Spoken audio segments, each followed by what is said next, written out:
Buenas noches chicos, sí, yo aquí otra vez intentando de salvar, o bueno, de justificar mi sueldo. Les traigo otro video para repasar todos los contenidos que todavía no se abarcó en el anterior video, o que todavía no abarcamos en la auxiliatura, porque bueno, hoy día debería haber habido auxiliatura, pero era feriado, ¿no? Entonces, primero para no extenderlo mucho, vamos a dejar en claro que ya se abarcó, que ya se tocó en el anterior video para no redundar sobre los mismos temas. Entonces, en el anterior video ya hablamos un poco sobre lo que es la guerra federal, la sublevación indígena y la misión belga, ¿no? Todo lo que es George Roma y lo que fue el planteamiento de la nueva educación liberal. Entonces, ahora no pasa de diapositiva, hasta pasó de diapositiva. Ya hablamos sobre lo que es la diferencia entre los liberales y los conservadores.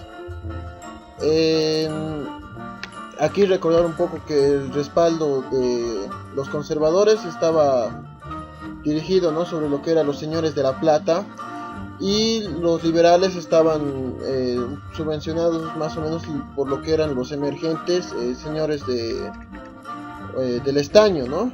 Algo que tal vez no se menciona en el anterior video.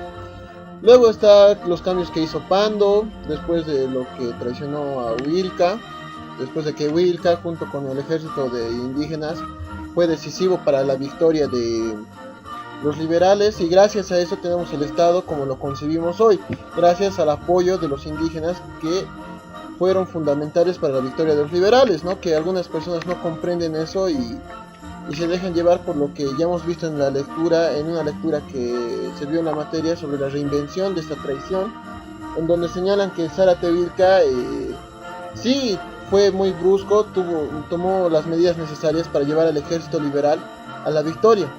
Pero estos mismos liberales los que, a partir de que ven que los indígenas ya no están dentro del nuevo paradigma de Estado que quieren forjar, es que aparte de traicionar a Vilca e ignorar a los indígenas, manipulan la historia para hacer ver, ¿no?, que Zárate Vilca y junto con los indígenas eran seres grotescos, salvajes, que comían carne humana y que no tenían piedad ni consideración.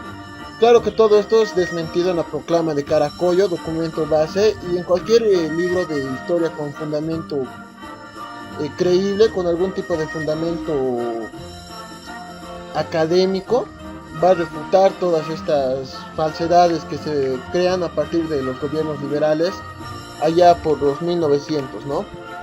Luego tenemos los cambios de Montes, quien trae la misión francesa, la misión belga, la libertad de cultos, que entra con la ley de libertad de cultos precisamente de 1906, las 12 iglesias metodistas y bautistas. Y ahora nos toca hablar de Juan Misael Saracho, quien es el ministro que manda a crear la primera escuela normal en 1909, manda a traer la misión belga, y todo esto es lo que da lugar, digamos, a que George Roma haga estudios y reconstruya lo que sería la educación en Bolivia, ¿no? Ya que hasta 1900 se podría decir que era inexistente, digamos, la educación formal en toda Bolivia. Solamente había unas cuantas escuelas en cada ciudad, y ni siquiera en todas las ciudades, no solamente en las más grandes: Sucre, Potosí, Oruro, Cochabamba y Tarija, ¿no?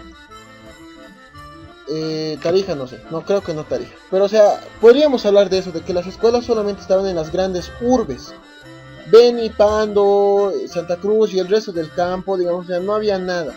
Entonces, a partir de lo que se plantea en la nueva educación liberal, plantean educar al indígena para volverlo como un ciudadano, para civilizarlo, por así decirlo, ¿no?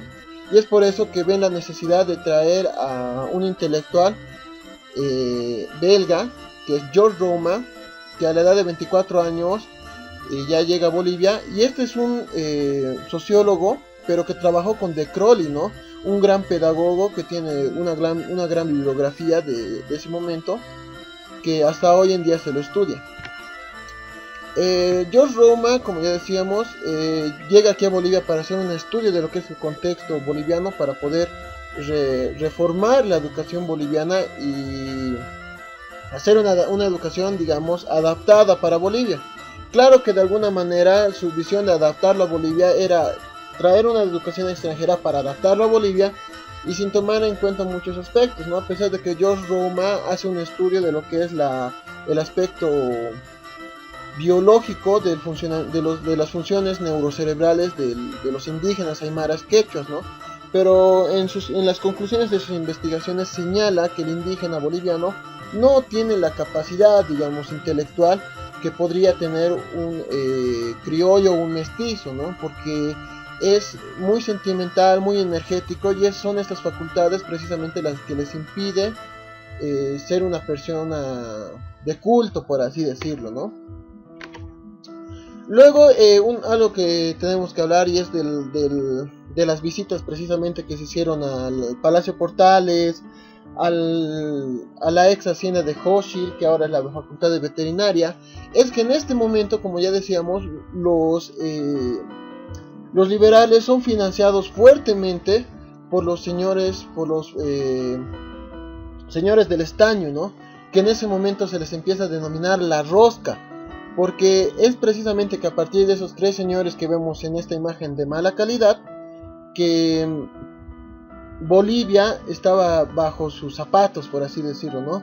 Patiño, Hochi y Aramayo decidían casi en el fondo quién iba a ser el siguiente presidente, qué se iba a hacer en el país, porque ellos eran los que estaban haciendo la mayor movida económica del momento, ¿no?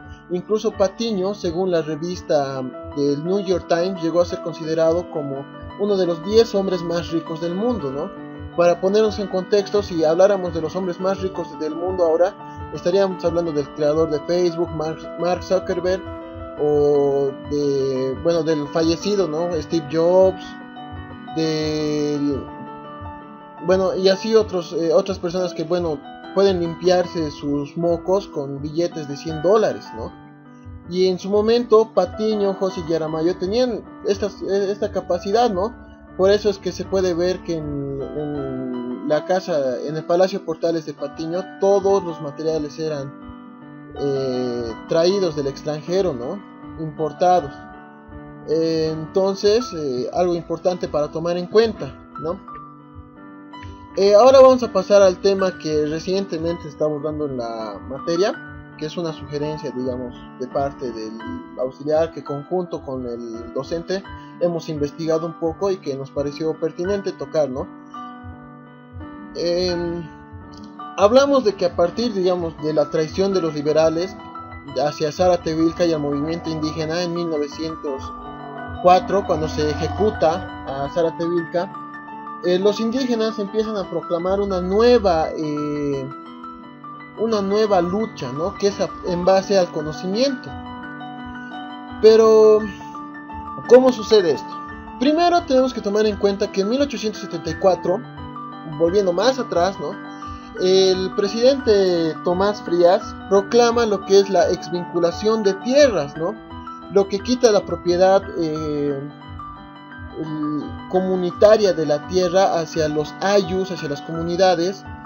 Y es a partir de esta ley que los indígenas empiezan a buscar a lo que son los caciques apoderados, quienes eran descendientes directos de las personas que tenían los papeles de las tierras de las comunidades, que se les fue otorgado por el virrey Francisco de Toledo allá en la colonia, ¿no? Entonces, a partir de que las comunidades en 1874 se ven avasalladas, empiezan a buscar a los descendientes de estas personas que tenían los títulos. Entonces, así es como empiezan a encontrar a los bisnietos, hasta los tataranietos, y los empiezan a proclamar como caciques apoderados, quienes ellos tenían la potestad todavía de poder preservar las tierras comunitarias, ¿no? Pero de alguna manera, jurídicamente se reconocía a estas autoridades, a los caciques apoderados, pero aún así quedaba el hueco del papeleo que tenían que rellenar, y no tenían la capacidad porque no sabían leer y escribir, ¿no? Es en este momento que entra Eduardo Nina Quispe. Aquí hemos hablado de los caciques apoderados, Santos Marcatula, etcétera, etcétera, que tenían la potestad para poder recuperar los derechos de la tierra de sus comunidades, pero al final de cuentas algunos caciques terminaban siendo engañados por abogados, por terratenientes que sí tenían la facultad de leer y escribir, y al final de cuentas les hacían firmar cosas que ellos no sabían. Es en este momento que aparece Eduardo Nina Quispe, que es un indígena que nace en el Ayu de Chiu, de Taracu, ¿no? En la provincia de Ingavi de La Paz, en 1887. Él también es expulsado de su comunidad allá por los años 20. Y entonces ahí es cuando tiene que ir a La Paz, y Eduardo Nina Quispe empieza a proclamar lo que es la educación para el indígena, partiendo de la alfabetización, ¿no? Entonces Eduardo Nina Quispe, a partir de lo que va a La Paz, trabaja de carnicero y empieza a alfabetizar a los hijos de sus compañeros del gremio, ¿no? Y entonces se alía con los que ya hablamos, estos caciques apoderados, para proclamar lo que sería la Sociedad República de Collasuyo, que en 1930 planteaba un programa de alfabetización para todos los indígenas del país, ¿no? Ya en ese momento incluso Eduardo Nina Quispe con los caciques apoderados empiezan a hablar con líderes indígenas de la Amazonía, del Chaco, ¿no? Esto podemos refutar más aquí en el texto de Esteban Ticona. También aquí les dejo un link, ¿no? Para que puedan revisar. Eduardo Nina Quispe junto con los caciques apoderados se alía con la Iglesia Católica para dar lugar a lo que es el Centro Educativo de Aborígenes Bartolomé de las Casas, ¿no? Y es a partir de esto que se pensaba en la educación del indio y cómo eso podía coadyuvar a la enseñanza, defensa y restitución de los derechos de los territorios de los ayllus amenazados y convertidos en haciendas, ¿no? Es en este momento que, a partir de que el problema del indígena es un problema de tierras, plantean que la solución es la obtención del conocimiento, aprender el castellano para poder defenderse, ¿no? Esto lo pasamos. En contraste a esto, el presidente... se me fue de la boca. Pero la presidencia de ese momento, Hernando Siles,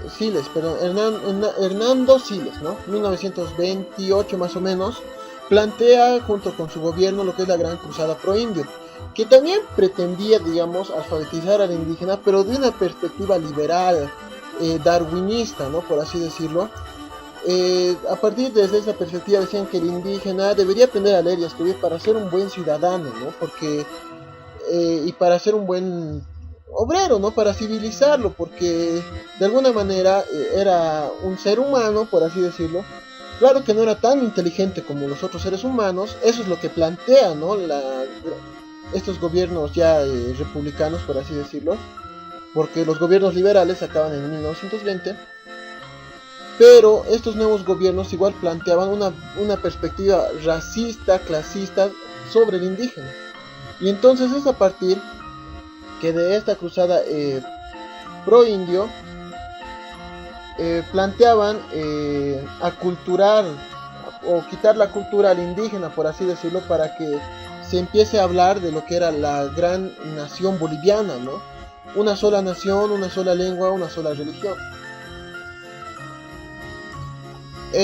Bueno, entonces Santos Marcatula, cacique apoderado, algo tal vez para que lean, como él también participó, un cacique apoderado que participó en la fundación del Centro Educativo de Aborígenes Bartolomé de las Casas. Ahí está la descripción. Luego, de nuevo la cruzada pro indio, ¿no? Aquí podríamos ver cómo en el texto que se leyó en la materia de Esteban Ticona menciona, ¿no? Dice cómo dice el indio por el momento y por muchísimo tiempo y tal vez casi nunca podrá escalar a la altura de los hombres civilizados, dice, ¿no? quien tiene el concepto claramente formado del estado de adelanto del siglo en el que viven, casi hasta definirlo. Si es posible, el estado del ambiente religioso, político, social, comercial, industrial, etcétera, del mundo entero. Esto plantea, ¿no?, como ese tipo de paradigma antropocentrista, en donde plantea, ¿no?, que el indígena no jamás va a poder incursionarse en la civilización porque no tiene esa perspectiva de conocimiento, de filosófico, por así decirlo, de lo que es la sociedad, ¿no? Y aquí está una imagen, ¿no?, como ya esto se tomaba en cuenta desde hace mucho tiempo en la colonia. Y esta frase que me gusta, ¿no?, que dice, que es de la canción de The Devolution de Pearl Jam, que dice, ¿no?, estos indios ignorantes que no tienen nada para darme, ¿no?, que no tienen nada para mí. O sea, esta canción habla precisamente de lo que es toda esta perspectiva que desde que empieza la república en todo el continente americano, por así decirlo, el indígena es totalmente excluido, ¿no? Luego pasamos a Warisata, ¿no? Warisata, que ya podríamos hablar ya como un pequeño gran logro en lo que es la educación y reivindicación indígena. Se me seca la boca. Muy bien, entonces Warisata es un proyecto indígena oculto, la palabra se me fue en este momento,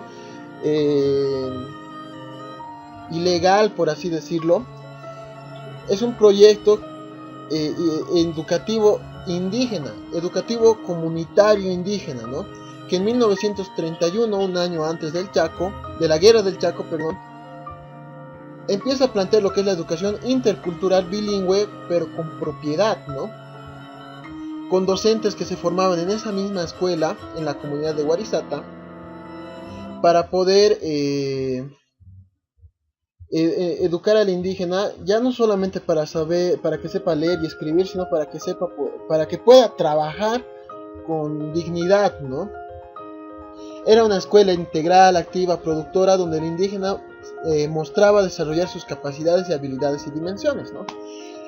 Pero esta escuela Ayu, la escuela Ayu de Warisata, tenía otras características, ¿no? El bilingüismo, la primera lengua materna y luego el castellano. El aprendizaje era crítico y constructivo, se suprimen los exámenes, se planteaba el vivir bien, una dimensión social, el vivir bien con la Pachamama, la comunión con lo trascendente, ¿no?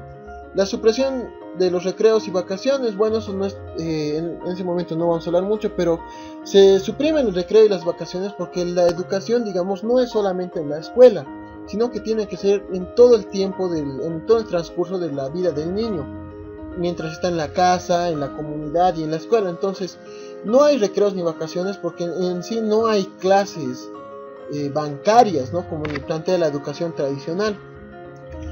Pero los fundadores, ¿quiénes eran? Fundadores: Elizardo Pérez, dato curioso, era el tío de Jaime Escalante. Pero también lo que más nos importa es que era un maestro que tenía la apariencia física de extranjero, ¿no? Parecía judío. Tenía pensamientos socialistas e influidos por Trotsky y Lenin. Ya por la década de 1920 y en 1917, cuando estalla la Revolución Rusa, ¿no? También fue testigo de la Revolución Mexicana, liderizada por Pancho Villa y Emiliano Zapata, ya por 1910. Entonces son estos pensamientos, estos actos, estos acontecimientos externos que influyen directamente en el pensamiento de Elizardo Pérez, ¿no? Elizardo Pérez, bueno, ahora vamos a hablar un poco de lo que Mariano Baptista, un ex ministro de Educación, señala sobre Elizardo Pérez, ¿no? Que dice que nació en Ayata, La Paz, en 1892. Estudió y se graduó en la Normal de Sucre, ¿no? Ahí estudiaron mis papis. Ocupó varios cargos en la jerarquía docente y fue ministro de Educación. Fundó y animó por una década la escuela Ayu de Warisata, uno de los experimentos pedagógicos más notables de la América Latina. Experiencia recogida en el libro del mismo nombre. Este libro pueden encontrarlo en internet, por si acaso, de manera gratuita. También el Ministerio de Educación lo está vendiendo, creo, a un precio módico. Y volviendo a la lectura, representó al país en varios de los eventos internacionales y actuó como un experto en la UNESCO en Perú, ¿no? Ahí está la cita, donde si quieren verlo, es la página de internet donde extraí esto. Y ahí está, ¿no? Elizardo Pérez, así bien rubio, guapo, que se iba al campo a comerse un pecto de haba, y ustedes, nenas, mentira, eso no. Pero como un educador, ¿no? Que una imagen de educador que es Elizardo Pérez fue hasta lo más recóndito, ¿no? Para hablar y practicar lo que era la educación. Luego tenemos al cofundador, que también fue parcialmente invisibilizado durante la mitad de, durante casi todo el siglo XX, que es Avelino Signani, ¿no? Que era una mauta de la comunidad de Yampu. En 1917 conoce a Elizardo Pérez y ambos empiezan a dialogar sobre el proyecto de educación de Elizardo Pérez y cómo Avelino Signani podría colaborar con él, ¿no? Avelino Signani era una mauta muy perspicaz, muy vivo. Ella veía, digamos, que dentro del estamento republicano de lo que era la constitución política, solamente los que sabían leer y escribir podían votar. Y era precisamente que a partir de los gobiernos que estaban ignorando totalmente a los indígenas, y Avelino Signani se dio cuenta que si quería cambiar, digamos, el país, tendrían que cambiarlo desde los gobernadores, y para eso los indígenas tendrían que tener la potestad de votar, ¿no? De elegir a su representante en el gobierno, ¿no? Bueno, eso es todo, chicos. Creo que eso es todo lo que va a entrar al examen. Lo único que podría decirles es que no se olviden de repasar un poco las lecturas, echen un ojito, vean el video, vean otros videos. Recuerden investigar cuándo es que se funda la Universidad Mayor de San Simón, ¿no? El siguiente tema a avanzar va a ser la Revolución de 1952. Hay mucho material de esto, yo creo que va a ser un tema un poco más fácil de abarcar y bueno, buena suerte.